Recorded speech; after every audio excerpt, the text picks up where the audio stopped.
பிரித்தல். தேவன் வெளிச்சத்தையும் இருளையும் வெவ்வேறாக பிரித்தார்.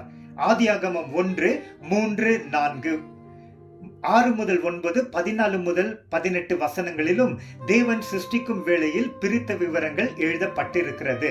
சத்திய வேதத்தில் இருந்து பிரித்தலை பற்றி விவரிக்கும் சில வசனங்களை கவனிப்போம். பரிசுத்தம் உள்ளவரும் குற்றம் இல்லாதவரும் மாசு இல்லாதவரும் பாவிகளுக்கு விலகினவரும் வானங்களிலும் உயர்ந்தவருமாக இருக்கிற பிரதான ஆசாரியராகிய இயேசு கிறிஸ்து நமக்கு இருக்கிறார். எபிரேயர் 7:26. பாவிகளுக்கு விலகினவரும் என்ற வார்த்தைகள் ஆங்கிலத்திலே செப்பரேட் ஃப்ரம் சின்னர்ஸ் என்று இருக்கிறது. அன்றியும் பரலோக ராஜ்யம் கடலிலே போடப்பட்ட எல்லா விதமான மீன்களையும் சேர்த்து வாரிக்கொள்ளும் வலைக்கு ஒப்பாக இருக்கிறது.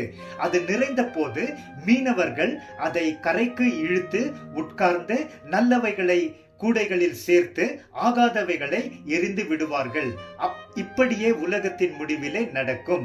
தேவதூதர்கள் புறப்பட்டு நீதிமான்களின் நடுவில் இருந்து பொல்லாதவர்களை பிரித்து அவர்களை அக்கினி சூளையிலே போடுவார்கள். மத்தேயு 13:47-50. அன்றியும் மனிதகுமாரன் வரும்போது தமது மகிமை உள்ள சிங்காசனத்தின் மேல் வீற்றிருப்பார். அப்பொழுது எல்லா மக்களும் அவருக்கு முன்பாக சேர்க்கப்படுவார்கள். மேய்ப்பனானவன் செம்மறி ஆடுகளையும் வெள்ளாடுகளையும் தனித்தனியாக பிரிக்கிறது போல அவர்களை அவர் பிரித்து செம்மறி ஆடுகளை தமது வலது பக்கத்திலும் வெள்ளாடுகளை தமது இடது பக்கத்திலும் நிறுத்துவார். அப்பொழுது ராஜா தமது வலது பக்கத்தில் நிற்பவர்களை பார்த்து, வாருங்கள், என் பிதாவினால் ஆசீர்வதிக்கப்பட்டவர்களே, உலகம் உண்டானது முதல் உங்களுக்காக ஆயத்தம் செய்யப்பட்டிருக்கிற ராஜ்யத்தை சுதந்தரித்துக் கொள்ளுங்கள் என்பார்.